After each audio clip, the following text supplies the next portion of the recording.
ये नए कानून और इसके द्वारा चलती क्रिमिनल जस्टिस सिस्टम 21वीं सदी का सबसे बड़ा रिफॉर्म है। टेक्नोलॉजिकली हम पूरी दुनिया में सबसे आगे होंगे जब ये कानून पूर्णतः इंप्लीमेंट होंगे, और इसकी डेफिनेशन इस तरह से बनाई गई है कि आने वाले 50 साल तक इजाद होने वाली सारी टेक्नोलॉजी को इसके अंदर समाहित कर दिया गया है।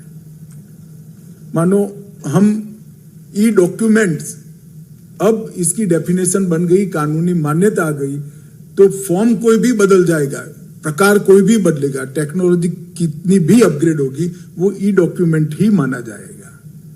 गैजेट्स बदलते जाएंगे, सॉफ्टवेयर बदलते जाएंगे, इंस्ट्रूमेंट बदलते जाएंगे, परंतु डेफिनेशन वो की वो रहेगी। इस दृष्टि से इसको बनाया है और आज संविधान की स्पिरिट के हिसाब से सिटीजन सेंट्रिक के कानून बनाए हैं, और मैं पूरे विश्वास के साथ कहता हूं इनका संपूर्ण इम्प्लीमेंटेशन होने के बाद हमने कई जगह न्यायिक प्रक्रिया पर भी कुछ मर्यादाएं डाली हैं।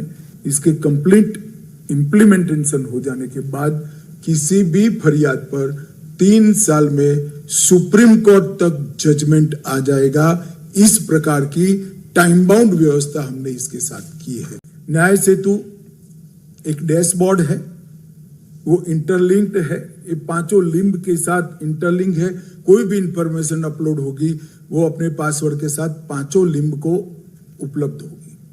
पहले सालों तक कोर्ट में एफएसएल के रिपोर्ट नहीं आते थे, ऐसे एफएसएल के रिपोर्ट बन गया होता था मगर फीस नहीं देते थे, तो पुलिस कई जगह भ्रष्टाचार से, कई जगह लेथार्जिकनेस से लेने ही नहीं जाते थे, देरी होती थी।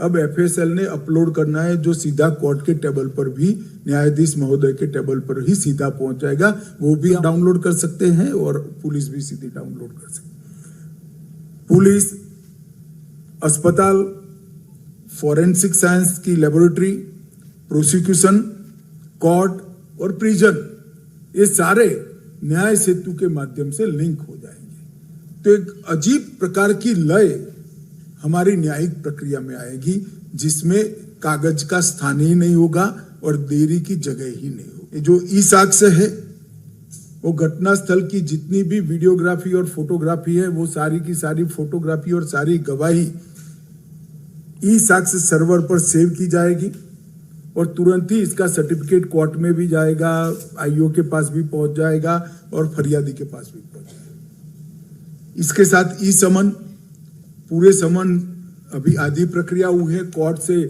पुलिस स्टेशन तक का इलेक्ट्रॉनिक माध्यम से आने का हमने व्यवस्था कर दिया है।